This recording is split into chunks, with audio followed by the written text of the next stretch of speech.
Dear students, आज के video lecture में आपको दो टॉपिक पढ़ना है। एक तो पढ़ना है आपको मेमोरी ग्लैंड, दूसरा पढ़ना है मेंस्ट्रुअल साइकिल। ये दोनों इंपॉर्टेंट टॉपिक है। मेंस्ट्रुअल साइकिल तो 3-4 साल से लगातार पूछा जा रहा है। मैंने कल के वीडियो में भी लास्ट में ये आपको बताया था, 3-4 साल से ये पूछा जा रहा है कंटिन्यूअसली, ठीक है, बोर्ड एग्जाम में, यानी कि +2 फाइनल बोर्ड एग्जाम में, ठीक है, किसी न किसी सेट में ये क्वेश्चन रहता ही रहता है, ठीक है। और ये नीट के पॉइंट ऑफ व्यू से भी, ऑब्जेक्टिव पॉइंट ऑफ व्यू से भी बहुत ही इंपॉर्टेंट टॉपिक है। तो पहले हम लोग मेमोरी ग्लैंड को निपटा लेते हैं, ठीक है। अगर मेमोरी ग्लैंड की बात करते हैं तो मेमोरी ग्लैंड, ठीक है, फीमेल के थोरेसिक कैविटी में 1 पेयर ग्लैंड के रूप में होता है। इसको हम लोग एसेसरी ग्लैंड भी बोलते हैं। क्या बोलते हैं? एसेसरी रिप्रोडक्टिव ग्लैंड, ठीक है।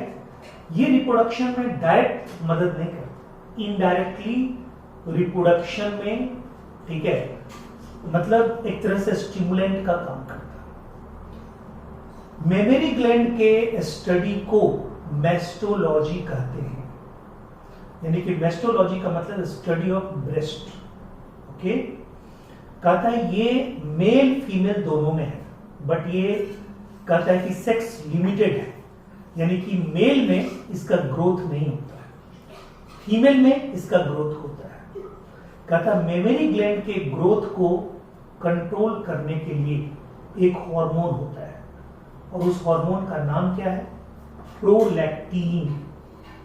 ये प्रोलैक्टिन हार्मोन मेल में, ठीक है, इनहिबिट रहता है। मेल में ये इनहिबिटरी इन स्टेटस होता है। तो कहता है कि अगर मान लीजिए किसी कारणवश, किसी एब्नॉर्मेलिटी के कारण, जिसे मान लीजिए एक सिंड्रोम होता है, आप पढ़ेंगे आगे, क्लीफ्रेंटलर सिंड्रोम। क्लीफ्रेंटलर सिंड्रोम में क्या होता है कि एक क्रोमोसोम ज्यादा होता है, होगा मेल, यानी कि एक नॉर्मल मेल में क्या होना चाहिए? 44 + XY, बट वहां पे due to non disjunction of chromosome, ठीक है, किसी मेल में due to non disjunction of chromosome एक X क्रोमोसोम बढ़ जाता है, यानी वहां पे हो जाता है 44 + XXY। ये 44 + XXY, ये जो होता है 44 + XXY, इसको बोलते हैं क्लीफ्रेंटल सिंड्रोम, ठीक है। इसको बोलते हैं ट्राइसोमी। आप जेनेटिक्स में पढ़ेंगे, आगे ये चैप्टर आ ही रहा है। तो कहता है इस कंडीशन में होता क्या है, ठीक है। कहता है मेल में फीमेल की तरह ब्रेस्ट का डेवलपमेंट हो जाता है, उसको बोलते हैं गायनेकोमेस्टिया। क्या बोलते हैं? गायनेकोमेस्टिया। गायनी मतलब फीमेल, मेस्टिया मतलब breast.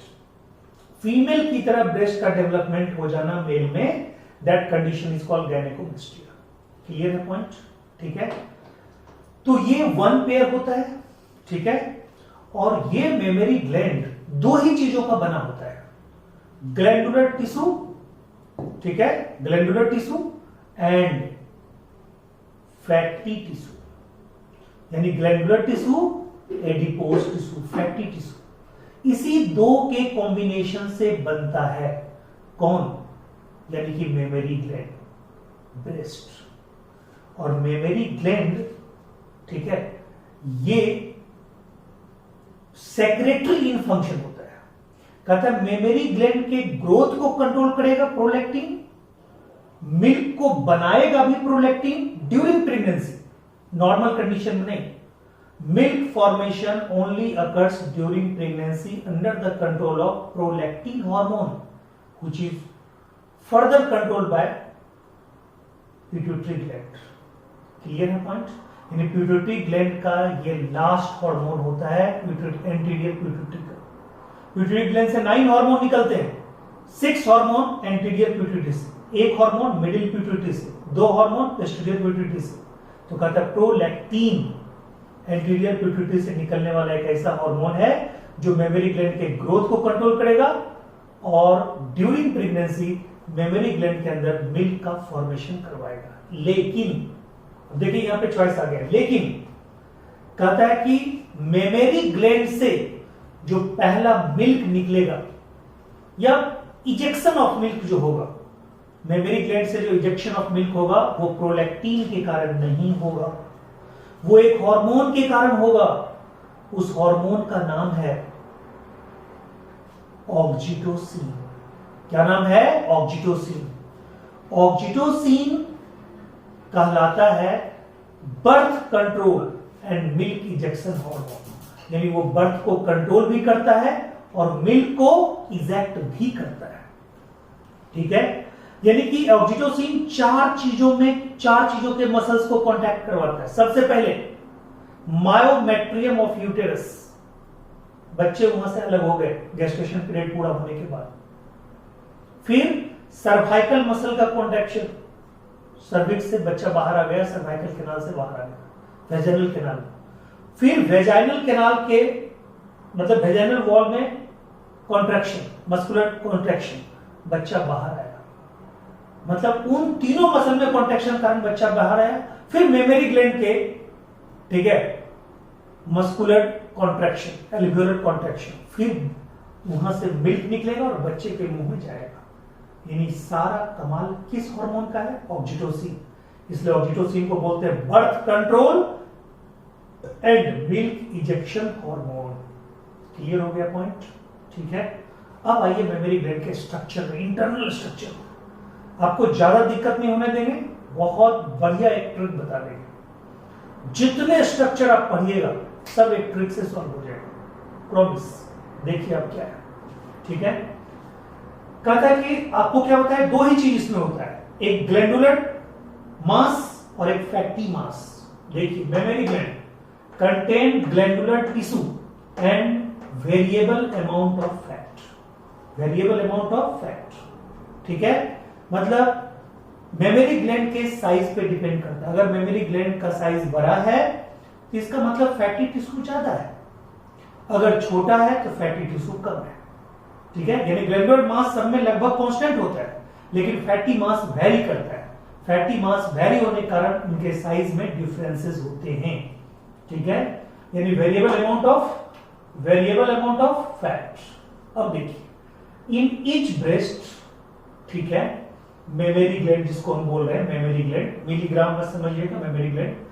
Glandular tissue is divided into 15 से 20 मेमोरी लोब्यूल्स, मेमोरी लोब्यूल्स, याद रखिएगा।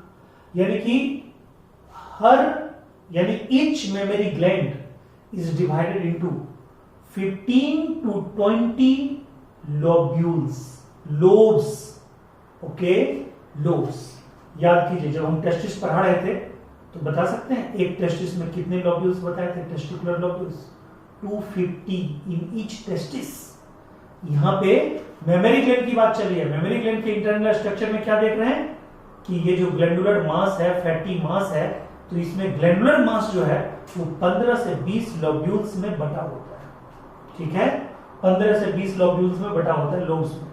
कहता है इस लोब्स के अंदर contain cluster of cells, each lobes के अंदर, यहां पे लोब्स के अंदर 15 से 20 लोब्स है और उसके अंदर क्लस्टर ऑफ सेल्स होते हैं। ये जो क्लस्टर ऑफ सेल्स होते हैं उसका वही नाम होता है जो लंग्स का स्ट्रक्चरल यूनिट का होता है, यानी एल्वियोलाई। यानी इसके अंदर ये जो सेल है इसको हम लोग क्या बोलते हैं, एल्वियोलाई। ठीक है, ये हमारा क्या है, लोब्स, ये हमारा क्या है, एल्वियोलाई। क्लियर है पॉइंट? अब देखिए ये क्लियर हो गया। अब यही एल्वियोलाई से क्या निकलता है, मिल्क निकलता है। ठीक है, इसी एल्वियोलाई से मिल्क निकलता है और एल्वियोलाई के कैविटी में वो जमा रहता है। ठीक है, यानी कि एल्वियोलाई में ही मिल्क बनता है और एल्वियोलाई के कैविटी में वो जमा रहता है। किसके इंतजार में? उसको कौन निकलवाएगा? उसको निकलवाएगा oxytocin after birth of child. ठीक है, नॉट प्रियर टू पार्चुलेशन। ठीक है, पार्चुलेशन के पहले कभी, आफ्टर बर्थ। क्लियर है पॉइंट? अब आइए ध्यान दीजिए यहाँ पे कहते हैं लोब्यूल्स में हमने क्या बताया, एल्वियोलस पाया जाता है, ये एल्वियोलाई बता दिए। अब ये एल्वियोलाई जहां पे होता है, कहता है एल्वियोलाई ओपन इनटू, एल्वियोलाई के आगे कौन सा डक्ट निकलेगा, तो कहता है memory tubules, memory tubules, memory tubules. Memory tubule फिर एक अगले डक्ट में खुलेगा, उसको बोलते हैं मेमरी डक्ट। क्या बोलते हैं उसको, मेमरी डक्ट, उसको बोलेंगे मेमरी डक्ट। और जानते हैं मेमरी डक्ट, जो मेमरी डक्ट है उसके बाद आएगा मेमरी एम्पुला। क्या आएगा, मेमरी एम्पुला। और तब आएगा लास्ट में लैक्टिफेरस। ये देखिए लैक्टिफेरस डक्ट, क्या आएगा, लैक्टिफेरस डक्ट। क्लियर है, यानी मेमरी डक्ट, उसके बाद मेमरी एम्पुला और तब आएगा लैक्टिफेरस डक्ट। क्लियर है पॉइंट, ठीक है। अब देखिए यहां, ठीक है, यहां पे जो आपका है, यानी सबसे पहले आपका क्या है बताइए, सबसे पहले आपका क्या है, ठीक है, एल्वियोलाई। सबसे पहले है ग्लैंडुलर मास, ठीक है, चेंज इनटू एल्वियोलाई, ठीक है, डिवाइड इनटू एल्वियोलाई, ठीक है। यानी कि ये मतलब सॉरी ये क्या बोलते हैं, मेमोरी ग्लैंड, मेमोरी ग्लैंड का ग्लैंडुलर मास, ठीक है, डिवाइड टू 15 से 20 लोब्यूल्स, लोब्यूल्स को मिस कर गए, 15 से 20 लोब्यूल्स, लोब्यूल्स के अंदर में एल्वियोलाई, ठीक है। और एल्वियोलाई किसमें खुलेगा, ट्यूब्यूल्स में, और ट्यूब्यूल्स किसमें खुलेगा, डक्ट में, ठीक है, डक्ट में। उसके बाद वो किसमें खुलेगा, एम्पुला में, और तब वो किसमें खुलेगा, लैक्टिफेरस डक्ट में। किसमें, लैक्टिफेरस डक्ट में। देखिए यहां पे क्या है, ठीक है, लैक्टिफेरस। अब देखिए यहां पे LAT, ठीक है, BAD, ठीक है। देखिए यहां पे लता डैड, यहां पे LATA, ठीक है, लता डैड, ठीक है, LATA लता डैड। अब ये जो आपका है, ठीक है, यहां पे ध्यान दीजिएगा, ठीक है, L से आपका क्या है, ठीक है, L से क्या है, सबसे पहले देखिए लोब्यूल्स, L से लोब्यूल्स, ठीक है। फिर A से एल्वियोलाई, L से लोब्यूल्स, ठीक है, A से एल्वियोलाई, ठीक है, T से, ठीक है, ट्यूब्यूल्स, ट्यूब्यूल्स, T से क्या, ट्यूब्यूल्स, ठीक है। अब देखिए ट्यूब्यूल्स हो गया, यहां पे आपको बस एक चीज सोचना है, ठीक है, ट्यूब्यूल्स यहां पे हो गया, यहां पे हम यहां पे पहले दे रहे लता डैड। अब ये जो ए है ना, ये जो ए है, ये एक ही सर के हमने यहां पे लाया, आपको मान चलना वर्ड हमारा बन नहीं रहा है, तो लता डैड, लता डैड, ठीक है, ये लता डैड देख रहे हैं, ठीक है। तो लता डैड जो है, ठीक है, ये डैड यहां पे रहेगा, ठीक है। बस ये समझिए कि इस एक ए जो है, पहला ए है, इसका मीनिंग कुछ भी नहीं है, ए मतलब नॉट, यानी कि पहला ए जो है उसका कोई मीनिंग नहीं है।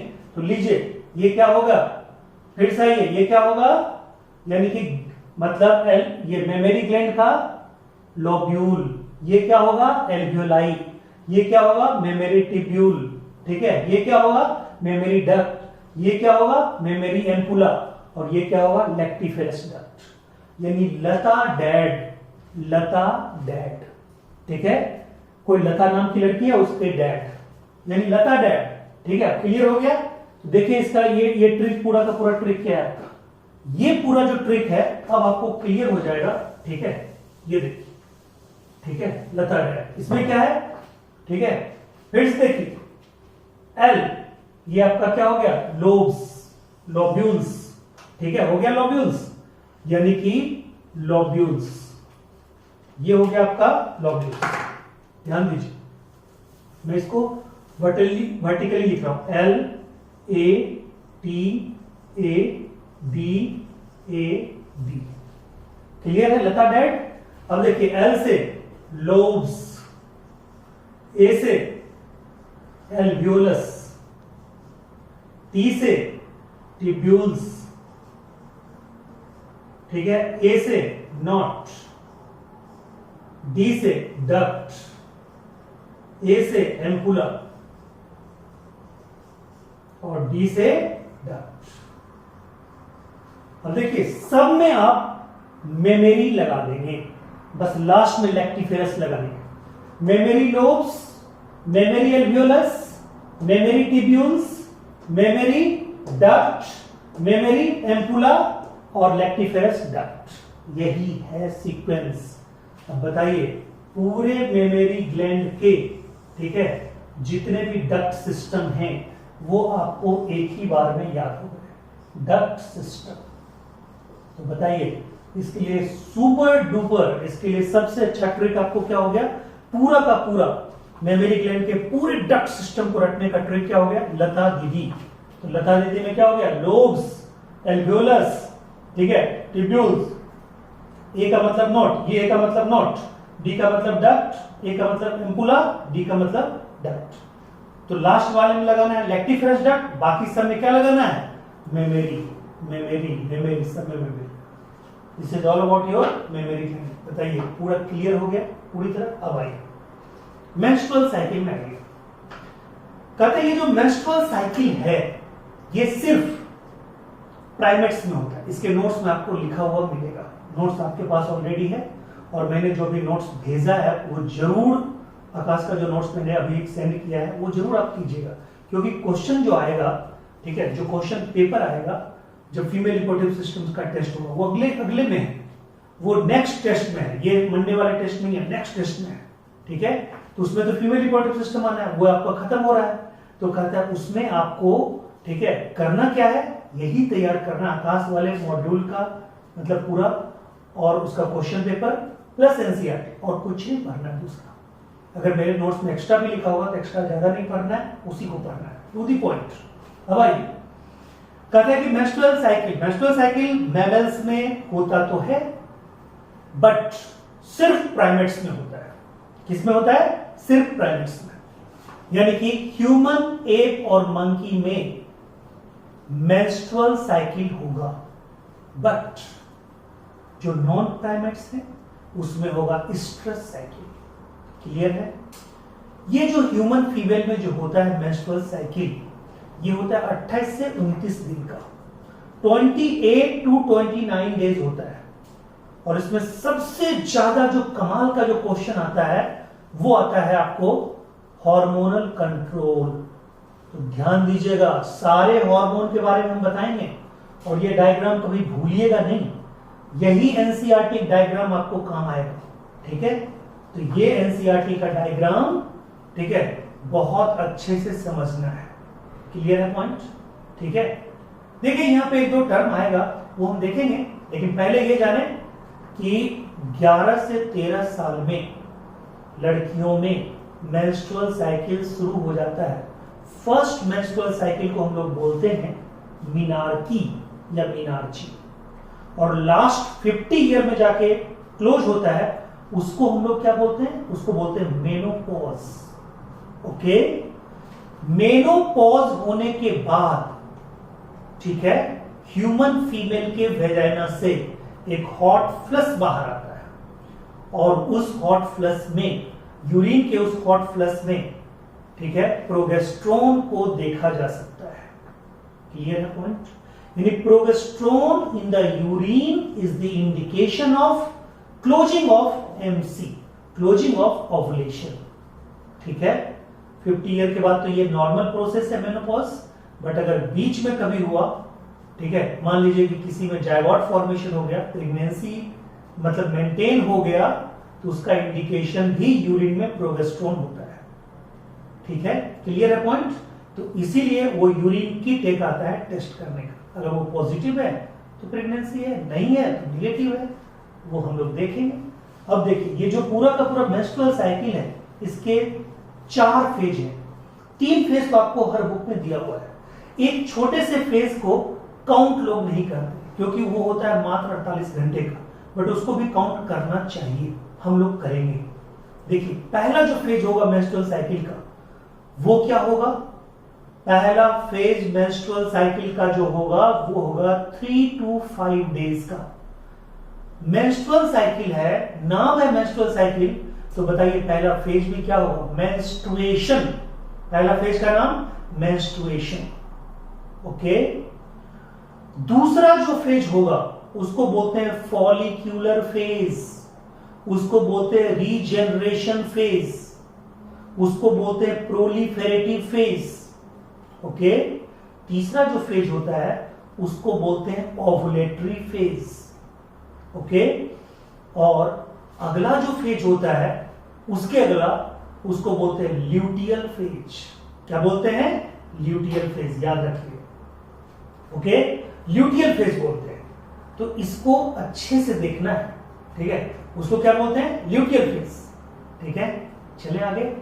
अब देखिए, और फिर रिपीट होगा, फिर मेंस्ट्रुअल फेज, फिर आपका फॉलिकुलर फेज या रीजनरेशन फेज या प्रोलिफेरेटिव फेज, फिर ओवुलेटरी फेज, फिर आगे ल्यूटियल फेज। क्लियर है पॉइंट? तो ये जो है इसी को हमें देखना है। आइए सबसे पहले, ठीक है, स्टार्टिंग में जो मेंस्ट्रुअल फेज होता है उस समय ऐसा नहीं है कि कोई हार्मोन, उस समय प्रोजेस्टेरोन, ध्यान दीजिएगा, हम अभी क्या कर रहे हैं? 3 to 5 डेज स्टार्टिंग का लेके चल रहे हैं। कौन सा फेज? Menstrual phase. स्टार्टिंग का मेंस्ट्रुअल फेज लेके चल रहे हैं। ये स्टार्टिंग का जो मेंस्ट्रुअल फेज है इसमें हार्मोन का जरा स्थिति देखिए। इसमें FSH is greater than LH, पहली बात, और प्रोजेस्टेरोन, ठीक है, की अमाउंट डिक्रीजेस कंटिन्यूअसली। डिक्रीज ही समझिए, क्योंकि प्रोजेस्टेरोन जब तक फुल होता है तब तक वो प्रेगनेंसी को, इंडोमेट्रियम वॉल ऑफ यूटेरस को मेंटेन करके रखता है। लेकिन progesterone stop, endometrium wall of uterus यानी कि उसकी एपिथेलियल लाइनिंग प्लस वहां का ब्लड वेसल्स रप्चर हो जाता है। यानी endometrium epithelium, endometrium is the inner most layer of uterus, ठीक है,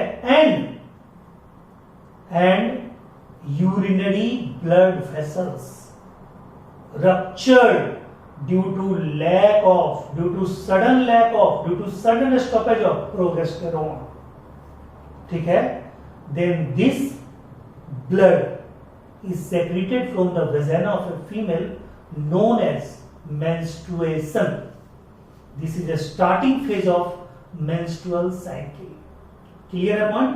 This is the starting phase of menstrual cycle.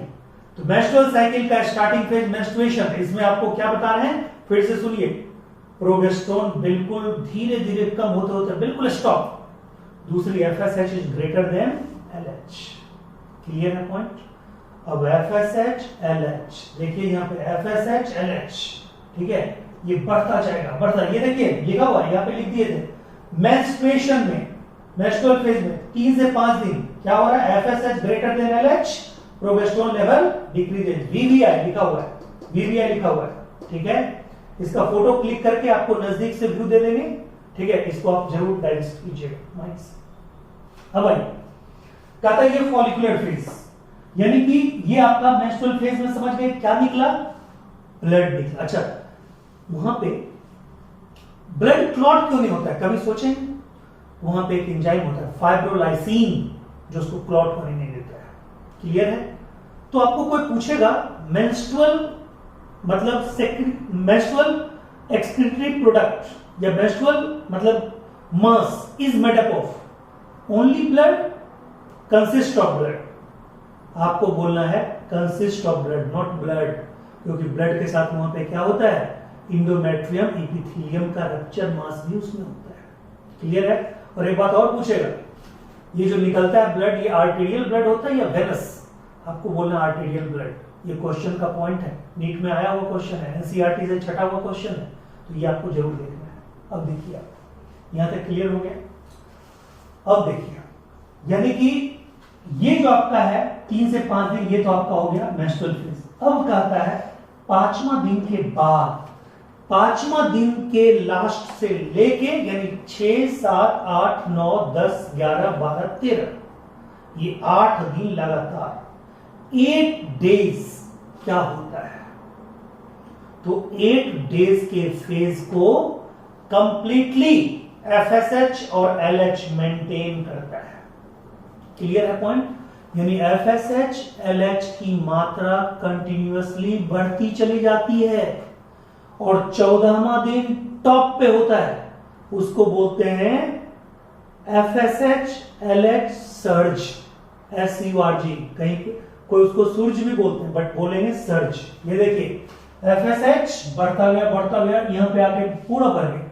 ये देखिए एलएच भी यहां पे, ये एफएसएच का है, सॉरी ये एलएच का है, एकदम टॉप पे चला गया। यानी ये एलएच और ये एफएसएच। यहां पे देखिए एफएस शुरू में था ज्यादा, उसके बाद कम हुआ, फिर यहां पे देखिए यहां पे ज्यादा होता होता यहां पे गया। ये ग्राफ देखिए, यानी कि कुल मिला के आपको यहां पे दिमाग कंक्लूजन क्या रखना है, पूरे मेंस्ट्रुअल पीरियड में जो एफएसएच है, ठीक है, वो मतलब 2 से 3 बार ही बढ़ता है, पिक पे जाता है। बट एलएच 6 से 10 बार पिक पे जाता है। यानी कि LH surge 6 to 10 times, but FSH surge only 2 to 3 time. इसको याद रखिएगा इसे, एफएसएच, ठीक है, एफएसएच 3 टाइम्स, एफएसएच 3 लेटर है, 3 टाइम्स, ठीक है, 2 to 3 टाइम्स। क्लियर है पॉइंट? और वो 6 to 10 टाइम्स। क्लियर? वो कैसे याद रखिएगा, 6 to 10 टाइम्स, ठीक है, वो भी मैं बता देता हूं। अब देखिए वहां पे क्या है कि एलएच क्या है, 2 लेटर का, और एलएच का दूसरा नाम क्या है, आईसीएसएच, वो 4 लेटर का, तो 4 2 6, यानी वो 6 to 10, ठीक है, और ये एफएसएच 2 to 3। क्लियर है?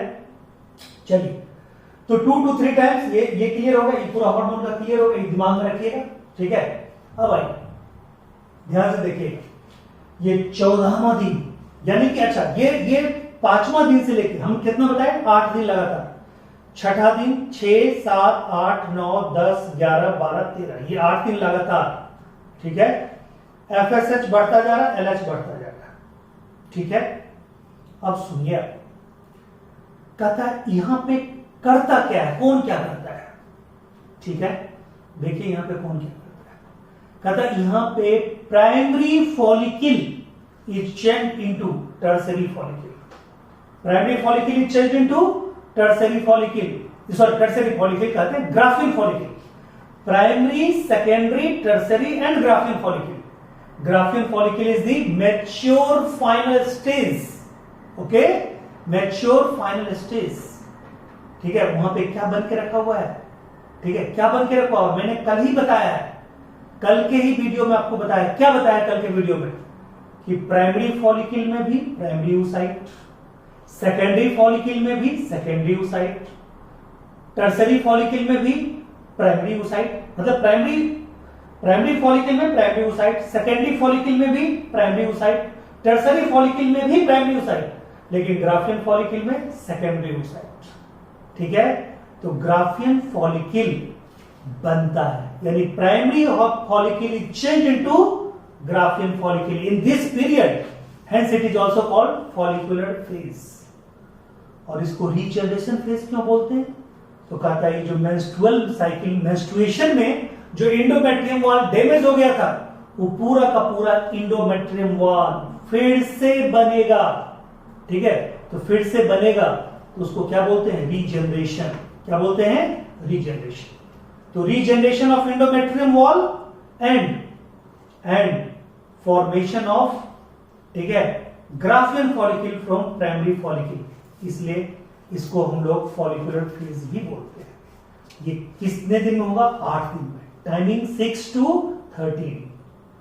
क्लियर यहां तक? अब देखिए यहां पे कमाल क्या होगा, यहां पे एलएच भी अर्ज पे है, सर्ज, एलएच सर्ज भी एकदम टॉप पे, एलएच का लेवल भी पिक पे है और एफएसएच का भी पिक पे है। एक जंगल में 2 शेर नहीं रह सकते एक साथ, वही हाल यहां पे होता है, एक साथ दोनों का सर्ज होना बहुत मुश्किल है। अब यहां पे एलएच पूरा पिक पे आ जाएगा, एफएसएच बिल्कुल down, this is called feedback mechanism, ठीक है। और यहां पे एलएच क्या करेगा, LH के टॉप पे होने के कारण यहां पे ओवुलेशन होगा, जिसको 8 दिन तक बढ़िया से पाल पोस कर बड़ा किया गया, उसको मैच्योर किया गया, यानी प्राइमरी फॉलिकल से ग्राफियन फॉलिकल में बदला गया 8 दिन पूरा टाइम लगा के FSH के द्वारा, ठीक है। उसी को LH एक झटके में उसके घर से बाहर कर दिया। Secondary oocyte released into fallopian tube, a process known as ovulation under the control of LH. This is called ovulatory phase. This is shortest phase, ठीक है। तो कहता है ovulatory phase, ठीक है। ये ovulatory phase जो है, ध्यान से सुनिएगा, ये ovulatory phase जो है कंसीडर नहीं किया जाता है, इसलिए अगर आपको चॉइस में आएगा तो आप मेंस्ट्रुअल फेज को ही लगाइएगा 3 to 5 डेज, ठीक है। क्योंकि 8 दिन का होता है, कौन 8 दिन का आपका होता है, ठीक है, ये प्रोलिफेरेटिव फेज, ठीक है।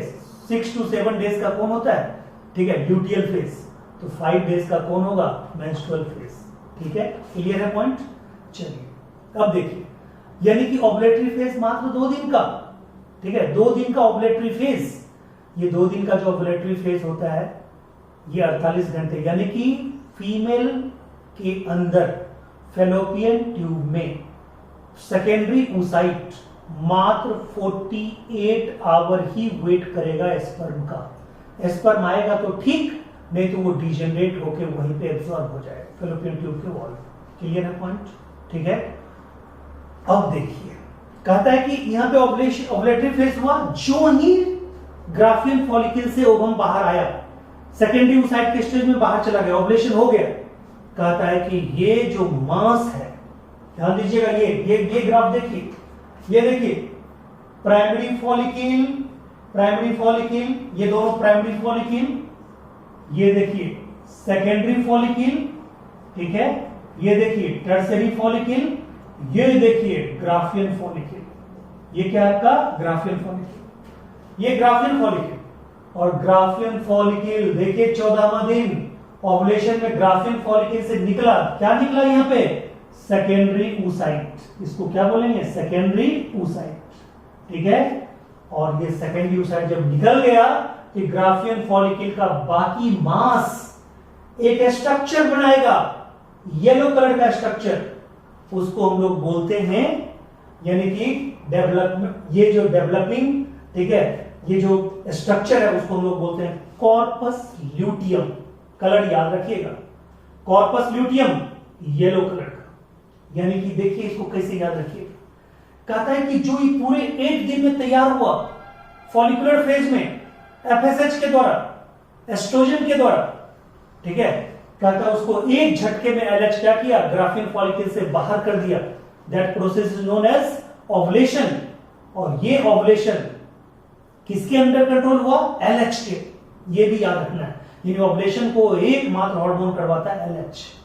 ध्यान दीजिएगा, यहां पे LH के कारण जब ये निकल गया बाहर, तो मानो ग्राफियन फॉलिकल का हर सेल उदास हो गया, लूट सा गया, ठीक है, पीला पड़ गया, ऐसे याद रखिएगा। लूट गया चिंता में, उस पूरा पीला पड़ गया, तो याद रखिएगा येलो कलर। और लूट गया तो क्या बन गया, कॉर्पस ल्यूटियम, यानी ओवम निकलने के बाद कॉर्पस ल्यूटियम और पीला पड़ गया, यानी येलो कलर का एक स्ट्रक्चर बना, उसको बोलेंगे कॉर्पस ल्यूटियम। ये कॉर्पस ल्यूटियम अब क्या निकालेगा, जो ही ये कॉर्पस ल्यूटियम बना, आपका ल्यूटियल फेज स्टार्ट हो गया। कॉर्पस ल्यूटियम बना, ल्यूटियल फेज स्टार्ट हो गया। अब ल्यूटियल फेज चल रहा है, यानी कॉर्पस ल्यूटियम से अब क्या निकलेगा, प्रोगेस्टेरोन। क्या निकलेगा, प्रोगेस्टेरोन। अब फिर वो प्रोगेस्टेरोन यूटेराइन एपिथेलियम को मेंटेन करेगा। जो यूटेराइन एपिथेलियम है उसको क्या करेगा, मेंटेन करेगा, यूटेराइन एपिथेलियम को पूरा एकदम ग्रोथ करवाएगा।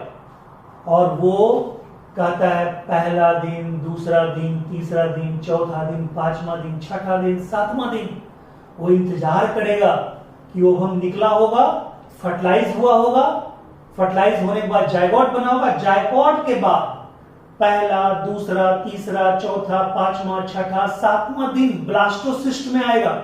और ब्लास्टोसिस्ट के रूप में आएगा और हमारे इंडोमेट्रियम वॉल से क्या करेगा, इंप्लांट करेगा। तो 7 दिन उस जायगोट के इंप्लांटेशन के लिए वेट करता है। आप अगर किसी का वेट कर रहे हैं और एन टाइम पे आने के टाइम वो मना कर दे कि मैं नहीं आऊंगा, आपने उसके लिए पूरा खाना पीना का प्लेट सजा के रखा, सब कुछ रखा, तो आपको गुस्सा आएगा कि नहीं आएगा? आएगा। गुस्से के बारे प्लेट वेट फेंक दीजिएगा, सजावट उजावट जो है उसको बेकार कर दीजिएगा। वही काम यूटेरस का होता है। यूटेरस पूरा ग्रोथ करके रखता है। किसका ग्रोथ करके रखता है? कहता है इंडोमेट्रियम वॉल का प्लस जो इंडोमेट्रियम एपिथेलियम है उसका। ठीक है, वो फिर क्या हो जाता है, फिर वो इंतजार खत्म हो जाता है, यानी कि कॉर्पस ल्यूटियम से जो प्रोगेस्टेरोन निकल रहा है, और ये पूरे घटना को अभी भी मेंटेन कौन कर रहा है? एलएच। अब एलएच के सब्र की बांध टूट गई, एलएच बिल्कुल zero. LH zero, corpus luteum destroy. Corpus luteum destroy, progesterone zero. और जो ही प्रोगेस्टेरोन कम होगा, जीरो होगा, फिर नेक्स्ट मेंस्ट्रुअल स्टार्ट। और नेक्स्ट मेंस्ट्रुअल स्टार्ट फिर वो कितना दिन चलेगा? 3 to 5 डेज।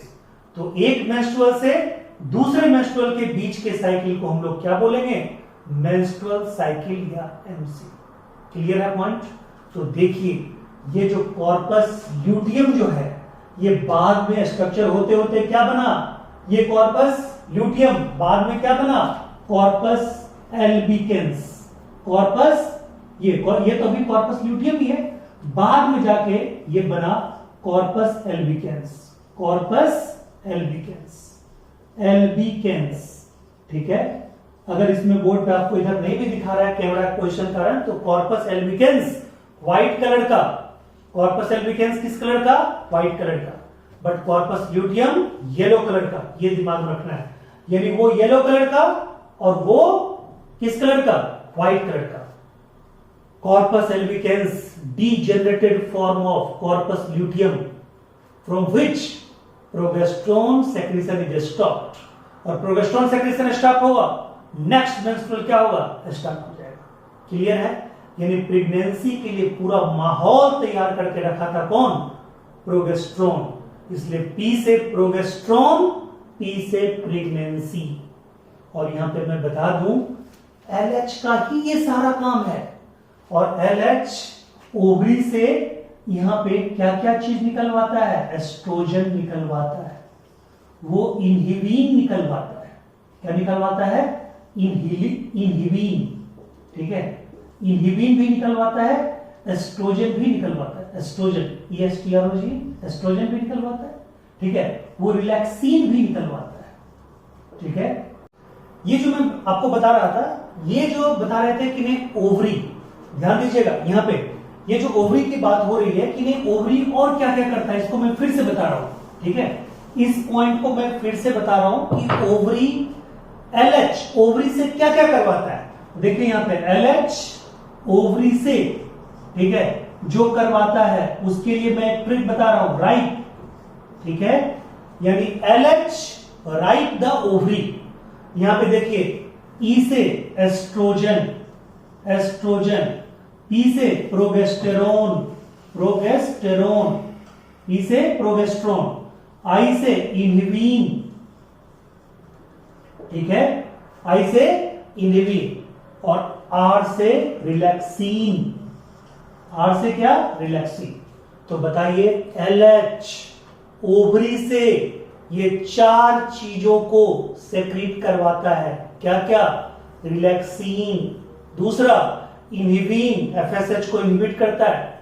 ठीक है, प्रोगेस्टेरोन प्रेगनेंसी को मेंटेन करवाता है। प्रेगनेंसी मेंटेन करवाने का मतलब, ठीक है, इंडोमेट्रियम वॉल को मेंटेन करना शुरू करता है। और एस्ट्रोजन वो भी रीजनरेशन के प्रोसेस में मदद करता है। ये सब काम एलएच करता है। ठीक है, ड्यूरिंग ये दोनों काम, एस्ट्रोजन सेक्रेशन और ये क्या बोलते हैं, इनहिबिन, ये दोनों काम, एस्ट्रोजन और ये रिलैक्सिन, ठीक है, ये काम अलग अलग टाइम पे होता है, लेकिन ये चारों हार्मोन निकलवाता है कौन? एलएच, डिफरेंट स्टेजेस में। और मैंने पहले ही बता दिया था वो चीज पहले ही, अभी फिर से क्लियर कर लीजिए। एलएच, ठीक है, 6 से 10 बार पिक पे जाता है, और एफएसएच 2 से 3 बार पिक पे जाता है। LH और FS दोनों एंटागोनिस्टिक हार्मोन है, दोनों एक दूसरे को फीडबैक इनहिबिशन के द्वारा मात देता है। ठीक है, तो ये जरूर याद रखिएगा। एक ये ट्रिक हो गया, वेरी वेरी इंपॉर्टेंट ट्रिक, और एक ट्रिक आपका हो गया कौन, ये लता डैड वाला ट्रिक। और यहाँ पे बताए थे कॉर्पस ल्यूटियम का फॉर्मेशन, यानी कि अब देखिए फिर से यहाँ पे अगर ओवरऑल देखिएगा तो यहाँ पे क्या है, यूटेराइन फेज है। यूटेराइन ग्रोथ कैसे कैसे हो रहा है वो इसको ये फिगर आपको डायग्राम दिखा रहा है। फिर ये जो है ये यानी जिसमें लिखा हुआ है ओवेरियन हार्मोन लेवल, यानी कि ये FSH और LH ये दोनों का ग्राफ दिखा रहा है। ठीक है, देखिए यहाँ पे पीक पे आ गया है। और ओवेरियन इवेंट्स ये क्या दिखा रहा है, पहले प्राइमरी फॉलिकल, फिर सेकेंडरी फॉलिकल, फिर टर्सरी फॉलिकल, फिर ग्राफियन फॉलिकल। ग्राफियन फॉलिकल से एक निकल गया सेकेंडरी oocyte के रूप में, ओवुलेशन के द्वारा बाहर आया, मानो वो लुट गया, पीला पड़ गया, तो यहाँ पे येलो कलर का क्या बनता है, कॉर्पस ल्यूटियम। ये कॉर्पस ल्यूटियम धीरे धीरे ठीक है LH के कमने के कारण, ठीक है प्रोजेस्टेरोन के निकलना कम होने के कारण, ठीक है ये क्या होगा, मतलब LH के कमने के कारण धीरे धीरे छोटा छोटा होते हुए LH बिल्कुल कम जाएगा, तो corpus luteum is degenerated and form a degenerated mass known as corpus albicans white color, और वहां पे जाके प्रोजेस्टेरोन बिल्कुल स्टॉप हो जाएगा। प्रोजेस्टेरोन स्टॉप होने के बाद क्या होगा, नेक्स्ट साइकिल शुरू होगा। तो ये जितना भी बताए ये पूरा ग्राफ को दिमाग में रखना है, ये पूरा इवेंट्स को याद रखना है, ये पूरा याद रखना है। और मैं आपको बताऊं, अगर आपको बोर्ड में क्वेश्चन आएगा, आना ही आना है क्योंकि 3-4 साल से लगातार ही आ रहा है, 5 नंबर का क्वेश्चन आएगा, इसमें यही डायग्राम बनाना है। अगर बोलेगा hormonal control of menstruation cycle आपको बताना है, तो यही डायग्राम आपको बताना है, क्लियर, यही डायग्राम, दूसरा कोई डायग्राम नहीं चलेगा। ठीक है, ये डायग्राम पूरा का पूरा। और ट्रिक जो ये होता है, ट्रिक आप आंसर करने में, बोर्ड का आंसर करने में नहीं करेंगे, ये ट्रिक का इस्तेमाल जो हमने बताया है ये नीट का क्वेश्चन सॉल्व करने में। नीट का यहां से एक क्वेश्चन है, नीट का यहां से क्वेश्चन है, और नीट का यहां से एक क्वेश्चन है। ये 3 क्वेश्चन नीट में आपको आएगा, यानी हार्मोनल कंट्रोल से क्वेश्चन आना ही आना है। This is all about your memory gland, this is all about your menstrual cycle. ठीक है, अगला जो हमारा टॉपिक होगा वो क्या होगा, अगला टॉपिक होगा फर्टिलाइजेशन, अगला टॉपिक होगा एम्ब्रियोनिक डेवलपमेंट, अगला टॉपिक होगा प्रेगनेंसी एंड लैक्टेशन। ठीक है, तो इस चैप्टर में 2 वीडियो और अगला 2 टेस्ट लगातार आपको इसी 3 चैप्टर में से है। क्लियर है पॉइंट? तो अगले वीक हम लोग ये जो 2 टॉपिक है वो प्लस रिप्रोडक्टिव हेल्थ यानी 4th चैप्टर भी कंप्लीट कर लेंगे। क्लियर है? और मैंने पहले ही बताया यही सब आपका अभी टॉपिक चलता रहेगा जब तक आपका मैं 75% सिलेबस फिनिश ना कर दूं। अभी आपको +1 का मैंने स्टॉक करके रखा है। Thank you. अभी पूरा टॉपिक दोनों फिनिश होने के बाद एक क्वेश्चन आज का है, यानी आज पूरा वीडियो देखने के बाद एक क्वेश्चन का जवाब आपको देना है, चाहे आप जहां पे सर्च करके दें। देखिए है क्या, क्वेश्चन क्या है, पहले तो आप एक थ्योरी समझिए कि स्पर्म फॉर्मेशन के लिए, स्पर्म के फॉर्मेशन के लिए, बेटर इन्वायरमेंट के लिए टेस्टिस का डिसेंट होना जरूरी था। किसमें? स्क्रोटम में। यानी स्क्रोटम के अंदर में टेस्टिस क्यों जाता है? क्योंकि वहां पे 2.5 से 3 डिग्री टेम्परेचर कम होता है एब्डोमिनल कैविटी से। क्लियर है पॉइंट? अब बताइए कि वहां तो 2.5 से 3 डिग्री टेम्परेचर लो होने के कारण स्पर्म का फॉर्मेशन हो जाता है, स्पर्म का सर्वाइवल हो जाता है। लेकिन इंसेमिनेशन के बाद जब स्पर्म फीमेल फैलोपियन ट्यूब में पहुंचता है फर्टिलाइजेशन के लिए, वहां पे उसको 48 आवर का सर्वाइवल टाइम मिलता है। तो 48 आवर सर्वाइव वहां पे कैसे करेगा स्पर्म, यानी how sperm survive in the medium of fallopian tube which is situated in the pelvic cavity और abdominal cavity, part of abdominal cavity. वहां तो टेम्परेचर 37 डिग्री है, फिर वहां पे कैसे सर्वाइव करता है कौन? स्पर्म 48 आवर तक कैसे सर्वाइव कर, जबकि टेस्टिस अगर एब्डोमिनल कैविटी में हो तो स्पर्म बनेगा नहीं। तो ये आज का बहुत बड़ा क्वेश्चन है, इसका जवाब आपको देना है खोज के। ठीक है, और मैं वहां पे कुछ नहीं पूछ रहा हूं, 2 क्वेश्चन वहां पे और है कि अगर टेस्टिस नीचे डिसेंड नहीं हुआ एफएसएच की कमी के कारण तो बीमारी का नाम, और अगर टेस्टिस ऊपर ही रह गया तो सर्जिकली उसको, ठीक है, हटा के अगेन लाया जाता है किसमें, एस्क्रोटम में। उस घटना को सर्जिकल जो डिस्प्लेसमेंट होता है again from abdominal cavity to scrotal cavity, उसको क्या बोलते हैं। क्लियर है पॉइंट? ये क्वेश्चन का जवाब आपको देना है। Thank you so much. अगला जो टॉपिक होगा वो अगला टॉपिक क्या होगा, वो अगला टॉपिक होगा आपका, ठीक है, फर्टिलाइजेशन। अगला टॉपिक होगा आपका एम्ब्रियोनिक डेवलपमेंट, अगला टॉपिक होगा आपका लैक्टेशन, और अगला टॉपिक होगा आपका parturition. Thank you so much, take care.